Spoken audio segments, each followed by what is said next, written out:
Olá, hoje iniciaremos o conteúdo do segundo bimestre da disciplina de hidrostática e calorimetria.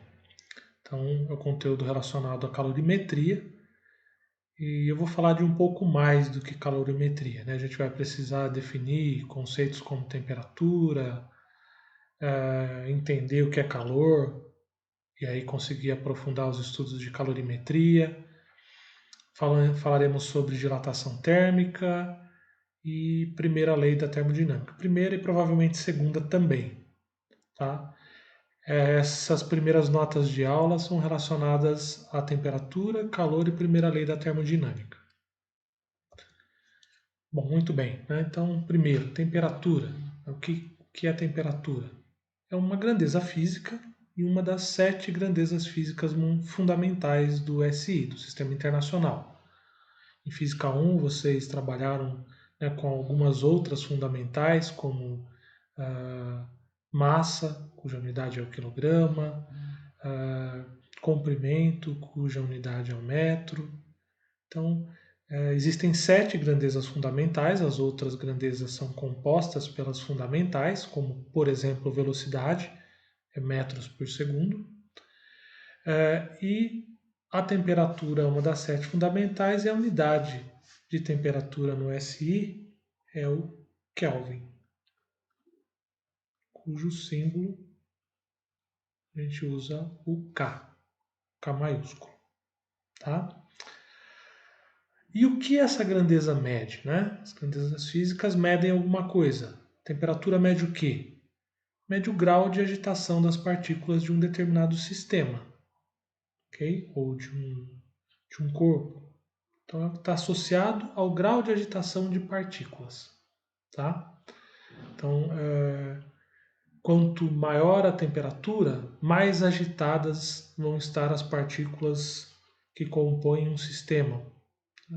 Não sei se é o melhor exemplo agora de início, mas imagine um gás confinado num recipiente em que você consegue variar a temperatura disso, aquecer ou resfriar. Quanto mais eu aqueço, né, mais essas partículas de gás vão ficar agitadas. Quanto mais eu resfrio, a ideia é que elas vão ficando menos agitadas. Tá? Bom, existem escalas de temperaturas, né? Depois a gente vai falar um pouco mais sobre isso, mas as escalas mais comuns, que provavelmente vocês já aprenderam, são a escala Kelvin, que é considerada a escala absoluta de temperatura, a escala Celsius e a escala Fahrenheit. Apesar de nós trabalharmos normalmente com essas três, existem outras, né? Existe, por exemplo, a escala Newton, a escala Rankine, ok? Mas essas são as três mais comuns. E a mais utilizada no mundo é a Celsius, e do ponto de vista científico, a mais utilizada é a Kelvin, pois é a unidade de temperatura no SI. Também de início, né, um conceito fundamental importante para a gente é o de equilíbrio térmico. Né? Então, dois ou mais objetos com temperaturas diferentes, se eles estiverem em contato, isolados de influências externas, né, de contatos com outros corpos que não o desse sistema de estudo, eles vão tender para um estado final denominado estado de equilíbrio térmico. Tá? O que caracteriza esse equilíbrio térmico? Temperaturas iguais. De certa forma, esse conceito de equilíbrio térmico está relacionado diretamente com a lei zero da termodinâmica, tá? Que diz que se eu tenho um corpo A e um corpo B que estão em equilíbrio térmico, ou seja, que estão a uma mesma temperatura, e tenho esse corpo A em equilíbrio térmico com o corpo C, ou seja, também a uma mesma temperatura, isso significa que B e C também estão em equilíbrio térmico, ou seja, que a temperatura de B vai ser igual à temperatura de C. Ok? Então, corpos a temperaturas diferentes, em contatos isolados de influências externas, vão tender a ter uma mesma temperatura. Se eu pegar corpos a temperaturas diferentes e colocar em contato, vai haver aí uma transferência de calor, que é algo que a gente vai ver posteriormente, tá? Mas o estado final que eu vou obter do contato desses dois corpos é um equilíbrio térmico, ou seja, eles vão ficar a uma mesma temperatura, ok? Aqui esse isolado de influências externas está associado com ao meu sistema estar de fato isolado, né? Eu não posso ter nenhuma fonte de calor externa que forneça calor ou retire calor desses meus objetos em estudo, certo? Muito bem. Então, entendido o que é temperatura, né? A sua unidade no SI, quais outras possíveis unidades em escalas diferentes, e tendo a ideia do equilíbrio térmico, o passo seguinte é entender como que a gente pode medir a temperatura de um corpo, né? A experiência mostra que quando eu vario a temperatura de um corpo, algumas características físicas desse corpo também mudam, né? Então, por exemplo, né, o comprimento de uma barra de metal. Se eu aqueço uma barra metálica, eu vou observar dilatação dessa barra, né? Se eu resfrio uma barra metálica, eu vou observar uma diminuição no comprimento dela, ok? Então, essa característica física, comprimento, vai variar de acordo com a mudança da temperatura que a minha barra metálica aqui do exemplo vai ter.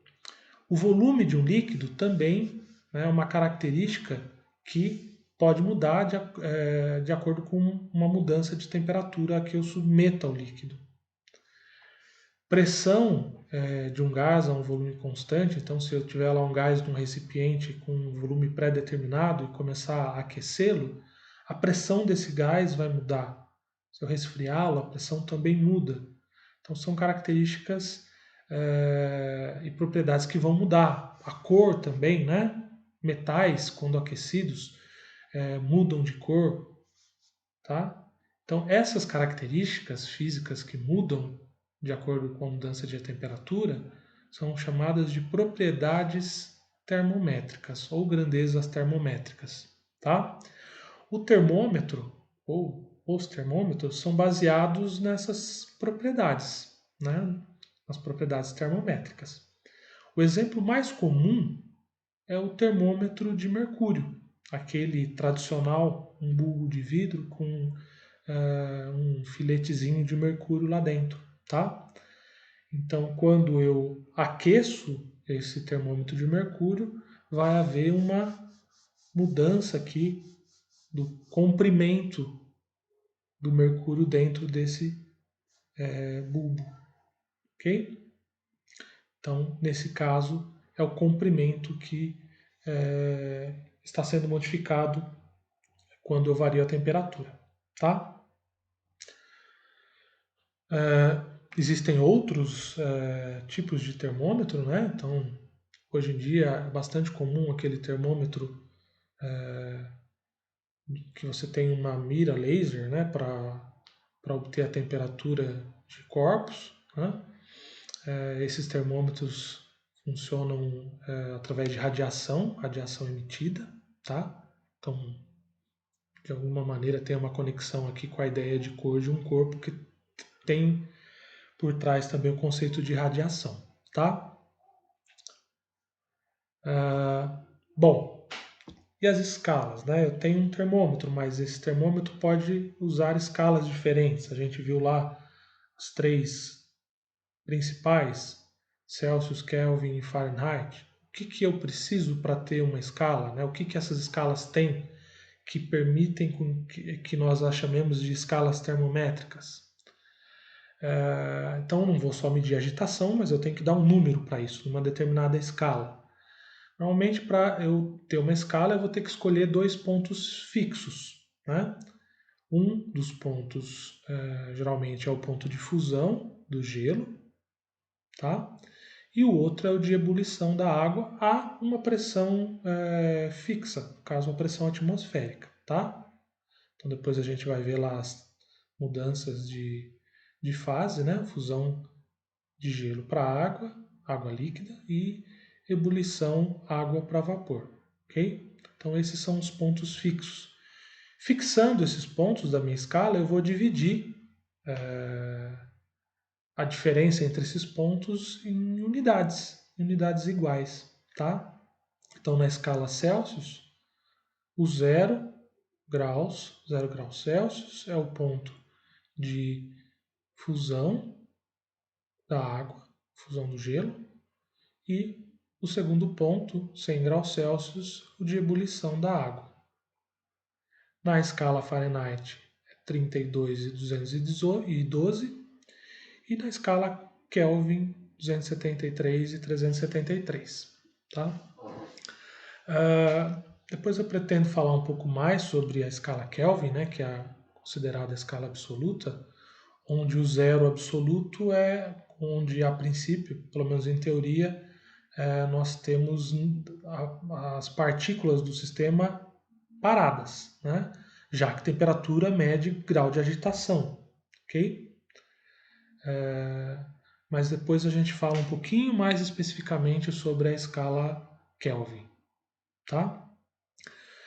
Bom, existe, né, relação entre as escalas, ou seja, se eu tiver o valor de temperatura na escala Celsius, eu consigo encontrar o equivalente em Kelvin ou em Fahrenheit e vice-versa, tá?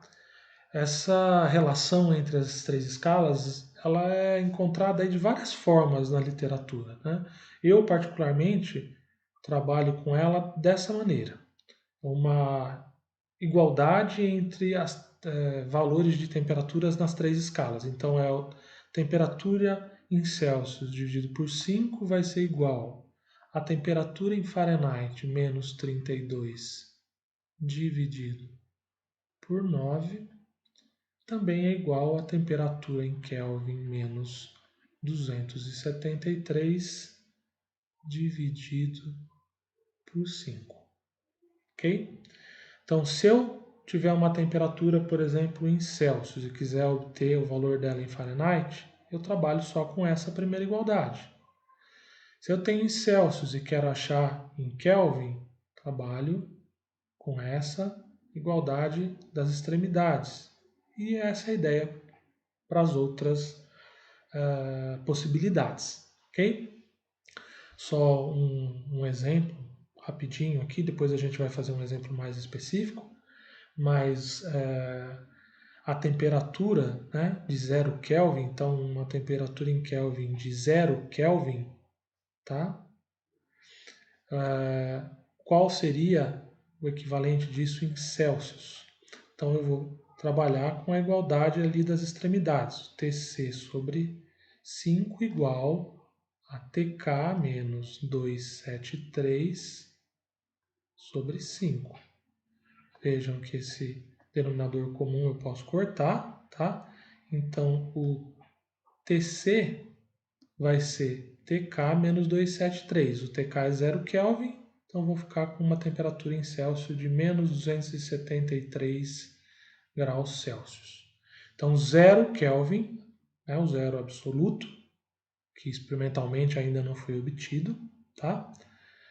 O zero absoluto, o 0 Kelvin, é equivalente a menos 273 graus Celsius, certo?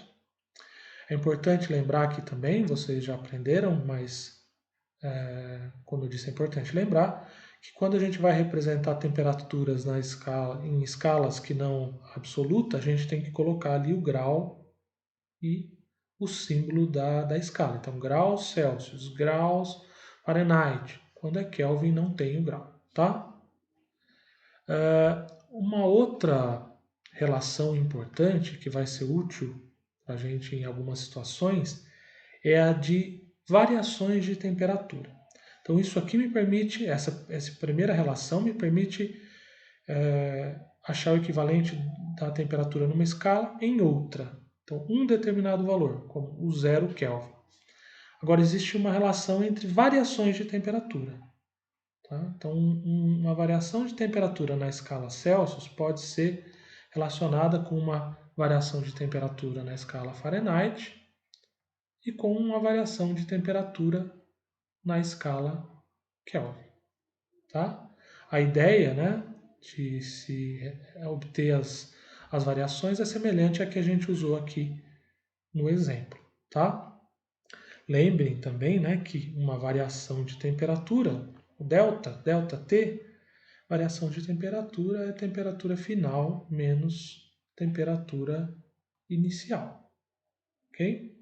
Então, se, por exemplo, né, eu tenho um corpo que estava a 20 graus Celsius e eu aqueci a 40, a variação de temperatura vai ser de 40 menos 20, ou seja, de 20 graus Celsius. Tá bom? Depois existem alguns exercícios da lista que vocês vão ter que trabalhar com esse conceito. Tá? Muito bem, então essas são as relações básicas entre as três escalas que nós mais usamos. Eu coloquei aqui um exemplo para finalizar essa parte de escalas. Eu vou fazer aqui com vocês e depois tem inúmeros exercícios na lista que vai estar disponível no AVA.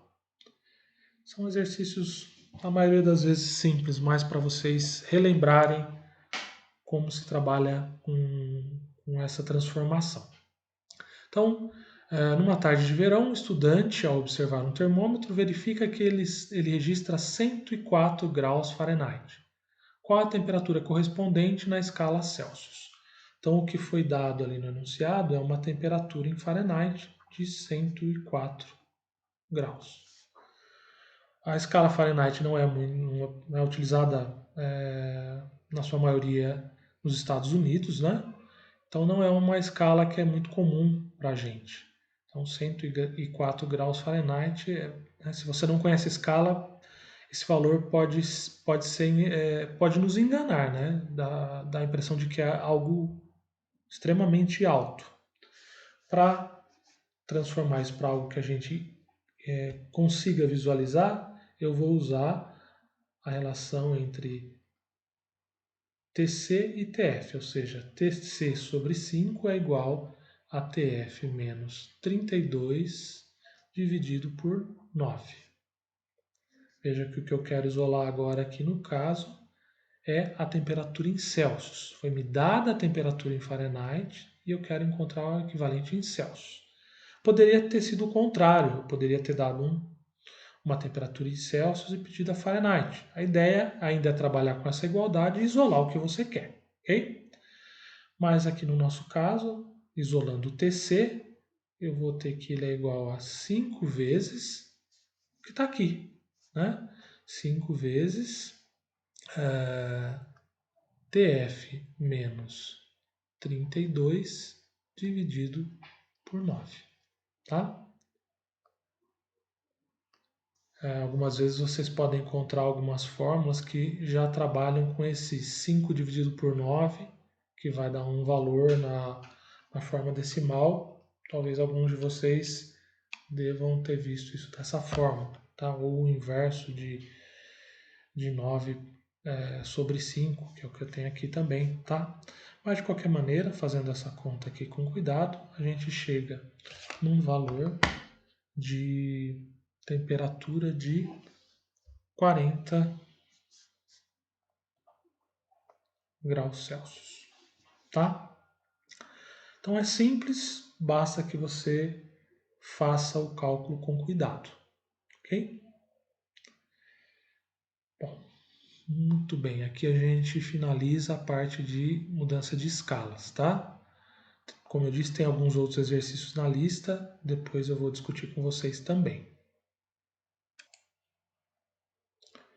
Bom, o conceito seguinte é o de dilatação térmica, né? Então, só rapidamente aqui recapitular. Então, a ideia é ter entendido o que é temperatura, unidade no SI, o que temperatura mede, como eu faço essa medida de temperatura, né, quais as possibilidades e o que me permite fazer isso, no caso, propriedade termométrica e escolha de 2 pontos fixos e um fenômeno físico, né, caso fusão do gelo, ebulição da água, para que eu consiga ter essa minha escala. Fizemos aqui uma transformação básica. Aí na sequência, o conceito de dilatação térmica. Dilatação térmica está associado aqui, né, com a ideia de propriedade termométrica. Né? Então, se eu vario a temperatura de um corpo, o comprimento vai mudar. É o que está por trás aqui do conceito de dilatação térmica. A dilatação térmica ela é observada, né, de três maneiras, vamos dizer assim. Né? Eu posso observar uma dilatação linear, ou seja, quando eu vou ter uma variação no comprimento do meu objeto, tá? Uma dilatação superficial ou uma dilatação volumétrica. Tá? Aqui eu estou me referindo à dilatação principalmente de sólidos, que vão ser os objetos que eu vou exemplificar aqui de início. Tá? Dilatação térmica para líquidos, a gente tem que tomar alguns outros cuidados, também falaremos disso depois. Tá? E para gases, né, no tratamento de gases ideais, a gente vai ver aí variações volumétricas. Mas aqui vamos focar na ideia de dilatação térmica inicialmente para sólidos. Então, eu posso imaginar aqui nessa minha dilatação linear que eu tenho uma barra metálica, né? Uma barra metálica com um comprimento inicial L0. Isso quando ela tem uma temperatura T0. Tá? Se eu variar a temperatura dessa barra, se ao invés de T0 eu levar lá uma temperatura final aqui, tá? Ela vai ter um comprimento que eu vou chamar de L. Muito bem? Dá para ver aqui, né, que teve um aumento no comprimento dessa barra. Tá? Experimentalmente, a gente consegue obter uma equação que relaciona, né, a dilatação observada, ou seja, a diferença de comprimento final inicial entre a barra, quando em uma temperatura final ou inicial. Então, experimentalmente a gente consegue ter uma equação que relaciona a dilatação com o comprimento inicial da barra, com a variação de temperatura que eu vou submetê-la e com o tipo de material da barra. Tá? Então, essa equação para a dilatação térmica linear, né, vai me dar um ΔL, tá? Lembra, ΔL, delta é variação, então vai ser um L final menos um L inicial. Eu vou denotar aqui por L menos L0. O L é o L final e o L0 é inicial, ok? Vou colocar aqui no lado. Então, L, comprimento final, a uma temperatura TF, e o L0 é o comprimento inicial da barra. Ok? Então, o ΔL, ou seja, o quanto ela aumentou ou diminuiu, dependendo do caso, o ΔL vai ser igual ao L0, que é o comprimento inicial da barra, vezes um alfa, vezes um ΔT. Ok? ΔL e L0 já estão definidos aqui. O ΔT é uma variação de temperatura. Tá? Então, o ΔT vai ser a temperatura final menos a temperatura inicial. E o alfa é o coeficiente de dilatação. No caso, como eu estou observando uma dilatação linear, vai ser o coeficiente de dilatação linear. Ok? Então, alfa é coeficiente de dilatação linear. No próximo slide eu vou falar sobre um experimento chamado dilatômetro linear, e aí eu falo um pouco sobre a unidade dos coeficientes de dilatação, tá? Mas de qualquer forma, essa expressão me permite, por exemplo, se eu souber qual é o comprimento inicial de uma barra, qual é o material dela e qual é a variação de temperatura que eu vou submetê-la, saber exatamente quanto ela vai ter de variação de comprimento. Então, se o ΔT for positivo, ou seja, se eu aquecer a barra, eu vou observar uma dilatação, um aumento no comprimento. Se eu resfriar a barra, eu vou observar uma diminuição no comprimento. Ok? O alfa, né, a gente consegue obter experimentalmente, mas existem valores tabelados de alfa para vários materiais. Ok? Posso também observar uma dilatação superficial. Então, para exemplificar, por exemplo, uma chapa metálica, tá? Uma placa, uma área determinada, uma placa retangular, como eu posso ver aqui, tá? De qualquer maneira, uma placa com uma determinada área. Se eu variar a temperatura, novamente eu vou observar uma variação na área, tá? Então, a figura aqui é para mostrar que, por exemplo, essa menor é uma placa com área a zero, quando há uma temperatura a zero, e depois de variada a temperatura, ela vai ter uma área A, quando a temperatura for só uma temperatura final, tá? A figura aqui eu fiz com aumentando a temperatura, a área aumentando, mas de novo, né? É a mesma ideia aqui do comprimento. Se eu resfriar, eu posso ter uma diminuição, o comprimento final ser menor do que o inicial, tá? O mesmo vale para a área e vai valer para volume. É que, para exemplificar, eu tenho que fazer uma figura. Então, a figura foi considerando um aumento, ok? A expressão para cálculo de dilatação superficial, dilatação térmica superficial, ou seja, variação na área, é bastante semelhante à equação para dilatação linear, tá?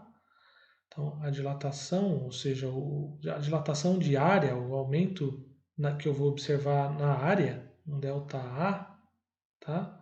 Vai ser igual ao A0 vezes um beta vezes um ΔT.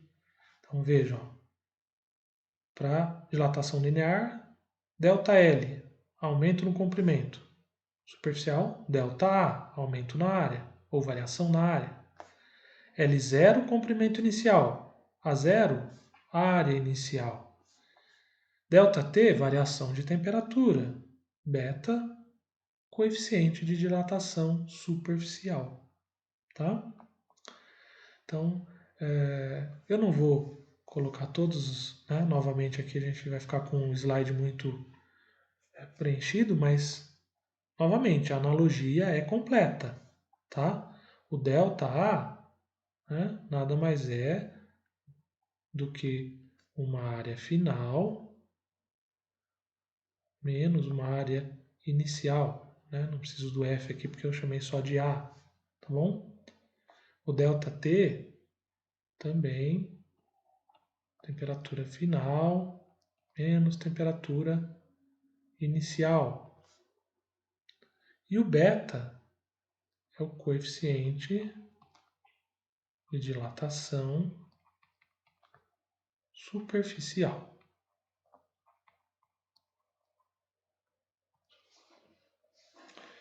Dilatação volumétrica segue a mesma lógica. Então, volume inicial é uma temperatura inicial, volume final é uma temperatura final. O ΔV vai ser igual a V0 vezes um gama vezes um ΔT. Tá? Aqui eu vou colocar só o gama, né? É o coeficiente de dilatação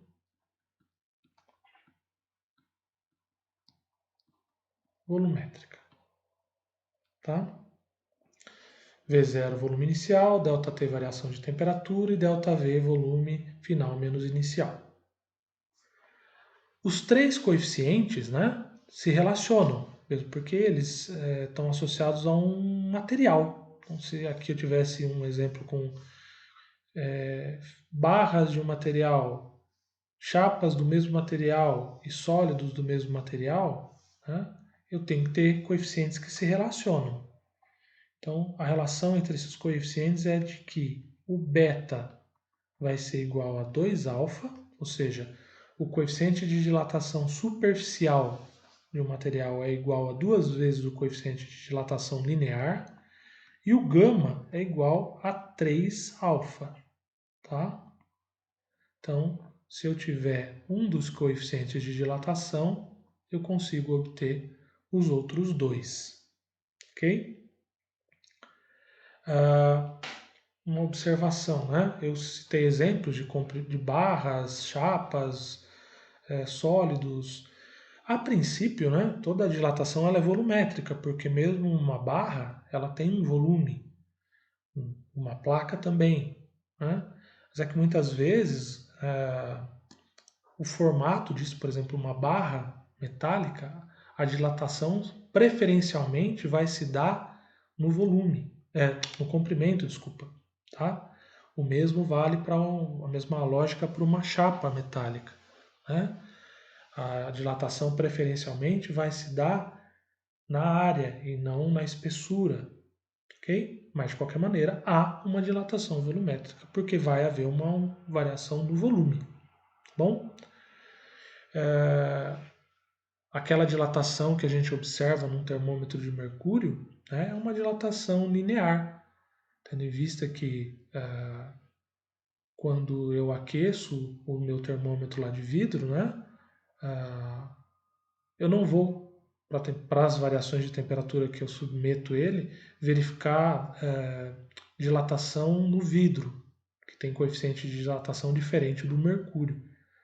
Como então o espaço onde o mercúrio está dentro do bulbo tem uma área de seção transversal limitada, eu só vou observar a variação no comprimento, tá? Muito bem. O conceito de dilatação térmica é muito importante na engenharia, né? Quando você faz, por exemplo, na engenharia civil, construções que vão estar sujeitas à variação de temperatura, né? Tem materiais diferentes, você tem que prever tudo isso, porque vai haver dilatação. Vocês já devem ter visto construções que pré-moldadas que existem vãos entre pontos da estrutura para que ela possa dilatar, né? Sem oferecer nenhum risco, tá? Os metais também.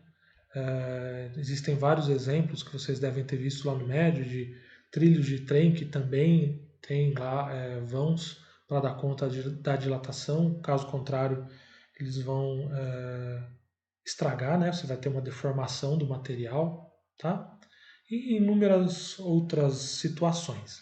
Então, dilatação térmica é um conceito muito importante e não muito complexo, tá? São equações, vocês podem ver, simples, né? Para cálculo de dilatação e mesmo para obtenção dos coeficientes de dilatação experimentalmente, tá bom? Pois existem alguns exercícios na lista para vocês exercitarem o conceito de dilatação térmica linear, superficial e volumétrica. Na sequência, a gente vai para o último assunto da nossa aula de hoje. Não, vou falar um pouquinho sobre o dilatômetro linear. Então, como eu havia dito, no slide anterior a gente falou sobre dilatação, né? Tem os coeficientes de dilatação e eu não mostrei aqui a unidade deles e nem a unidade de nenhuma das grandezas, tá? Eu vou falar sobre a unidade agora, exemplificando pelo experimento do dilatômetro linear.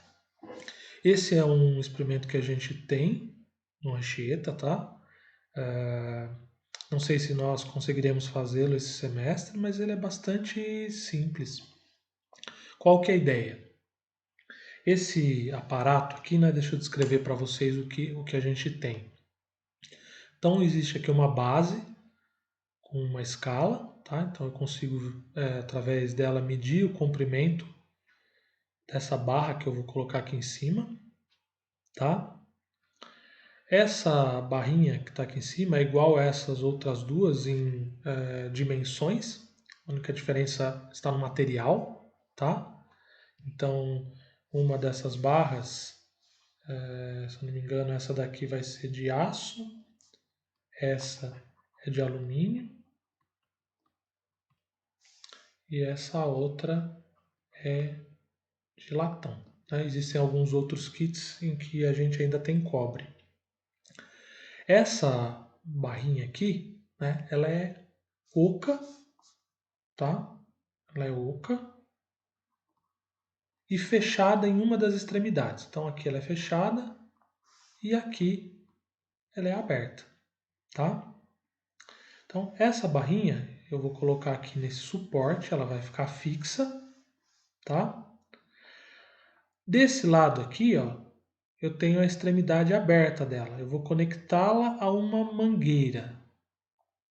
Essa mangueira vem aqui nesse recipiente que vai ter água, tá? Além da água, eu tenho um termômetro aqui, termômetro de mercúrio, ok? Isso aqui é só um suporte para prender o recipiente com água. Aqui na extremidade fechada, né, eu coloco um aparelho que chama relógio comparador, tá?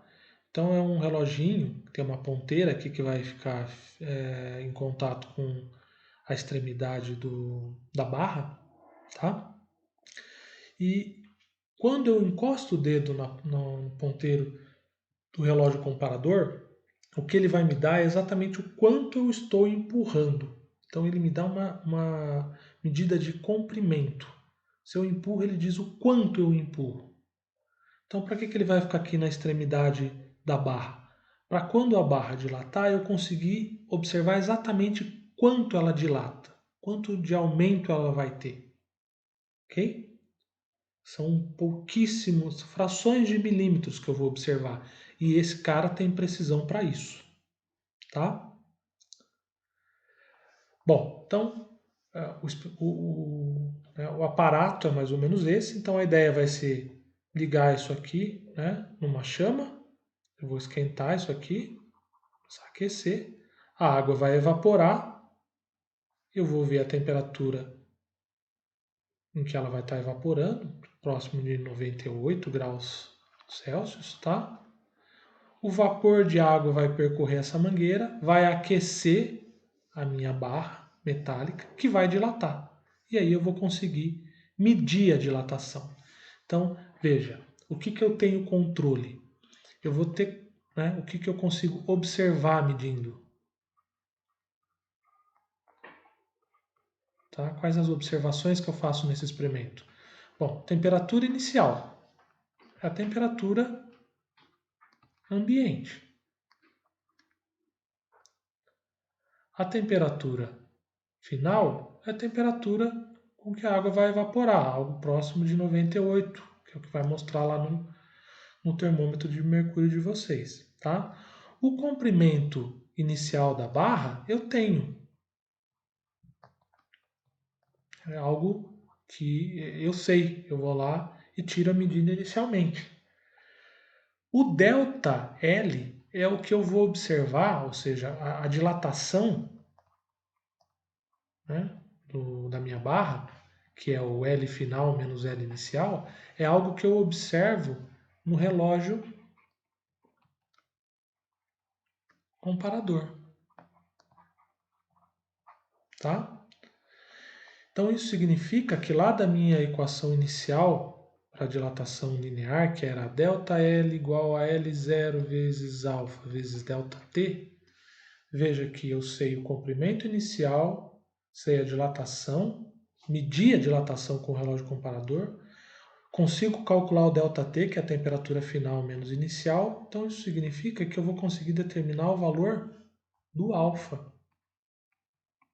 Ou seja, eu vou conseguir determinar o coeficiente de dilatação linear desse metal, que é tabelado.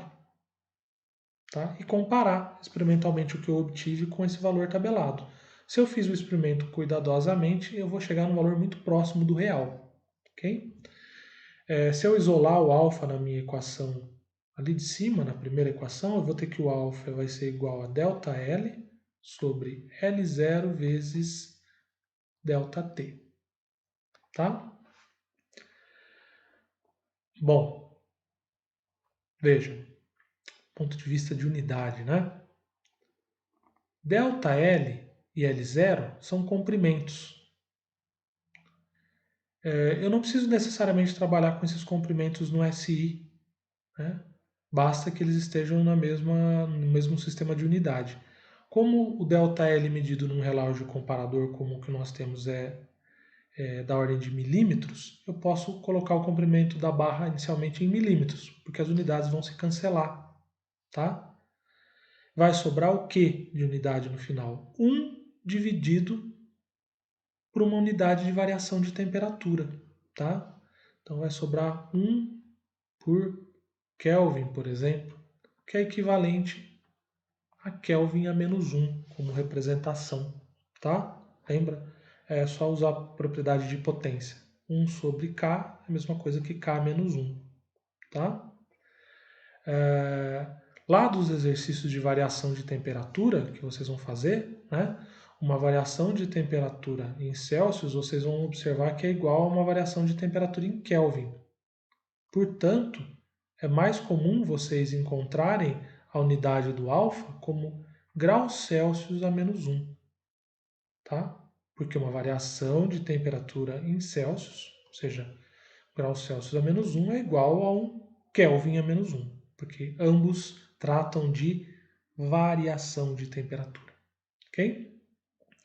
Então, experimentalmente, o dilatômetro linear nos permite determinar o alfa de alguns metais, tá? Tudo que vocês encontram tabelado, né, foi realizado um experimento bastante preciso, às vezes, para a determinação desses coeficientes, ok? Então, a ideia por trás da determinação dos coeficientes é algo semelhante a esse experimento aqui, tá? Espero que tenha ficado claro. Eu vou ver se eu consigo encontrar algum vídeo demonstrativo desse experimento, caso a gente não consiga realizá-lo durante o semestre. Agora sim, a gente vai para a última parte da aula de hoje, né, que é quando eu vou falar um pouquinho sobre calor específico, calorimetria, né, calor específico, né? Mas eu acho que aqui já ficou bastante extenso, então eu vou quebrar esse vídeo em duas partes, ok? Que a gente já está com 43 minutos de vídeo, senão vai ficar um vídeo muito longo para vocês assistirem. Então eu vou colocar essa primeira parte fica como parte 1 e depois eu gravo a segunda parte para vocês.